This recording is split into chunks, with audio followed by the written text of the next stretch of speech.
Well, I got one that I really like too. Okay. Since I can't do the Mountain West where I do the best, I kind of took a dive into the Sunbelt, and I got the same results I got out of the Mountain West. Is that a lot of out of conference play, they become unpredictable, and they get away with a lot of stuff and actually beat few teams. And the Sunbelt's doing well out of conference right now.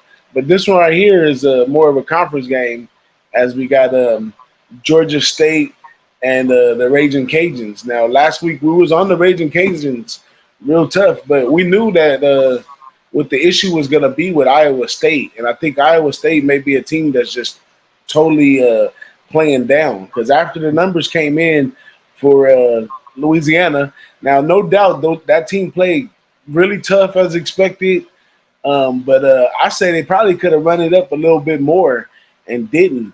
But they only on number wise, they did. Let me see what I got here. They did 272 total yards, 118 on the ground, 154 in the air.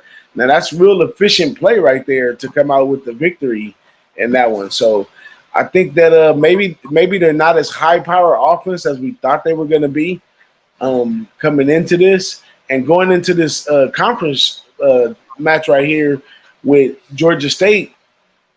The conference history on this one, it sides with the under. The conference history on this one, Louisiana beat them a lot, but ATS-wise, Georgia State kind of covers a little bit. And in this one right here, I think the number could be a little too high with Georgia State in this one. So I'm taking the points with Georgia State against these Ragin Cajuns that played really, really good last year. I mean, got everybody to some money. But like I said, I think the line setters are a little over-enthusiastic about what they saw, and they're not seeing the big picture, which is we going into conference play right here. And in college football, shit changes every time when you go into conference play. So it's going to change up a little bit right here. Iowa State, probably a team that's going to be playing down this year. And, they did what they were supposed to do, but they'll have a little more competition on the field with this Georgia State team that's been sitting around for a while. But, you also got the fact that this Georgia State team, may be a little bit shaky coming out. But I got Georgia State at a B+ on offense and also a B on defense. So they're going to be playing a good game, and it should be a nice match. So I like taking the points in that one. Yeah, coming off that big win, too, the other way. So, could be. Yeah.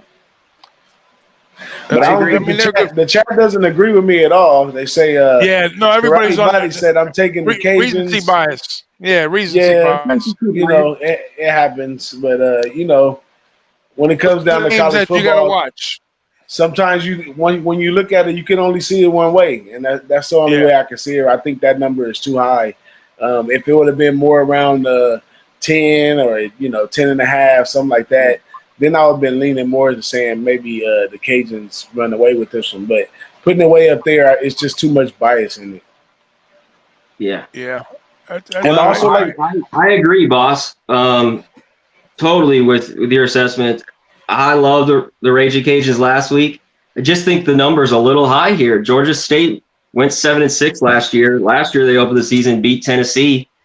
They are having a quarterback change though, with redshirt freshman, this Brown kid, and he only played in 4 games and kind of mop up duty for 130 yards.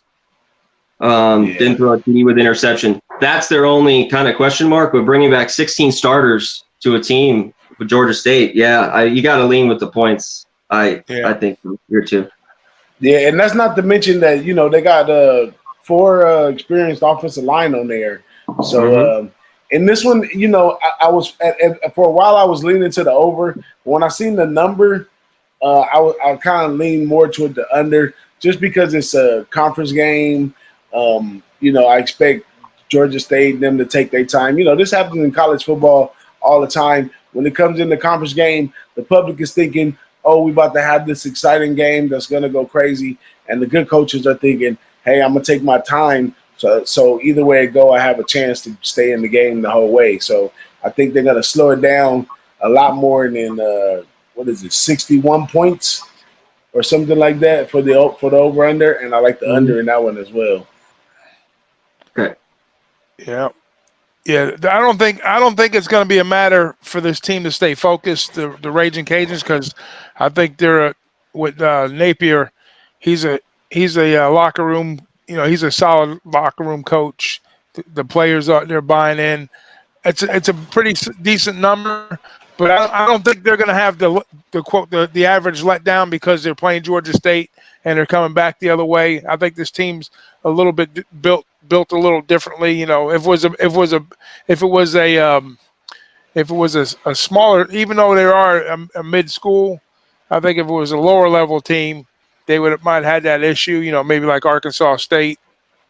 They like when they beat UNLV and they came back and played Georgia, they got stomped pretty good after that big win. It was an emotional game though. See, that's what you got to look at. Did they play an emotional game? Are they riding the wave type thing? But I don't know. 17. I think that's a little too high too. So I'm off of that game totally. I have nothing going on. Well, like I said, even though they look well on the field, the numbers didn't look as impressive. I had expected a lot more numbers offensively from them, but the numbers were really low, which means they played more efficient, which means they're on the side of Iowa State's no joke, man. They were pretty good defensive.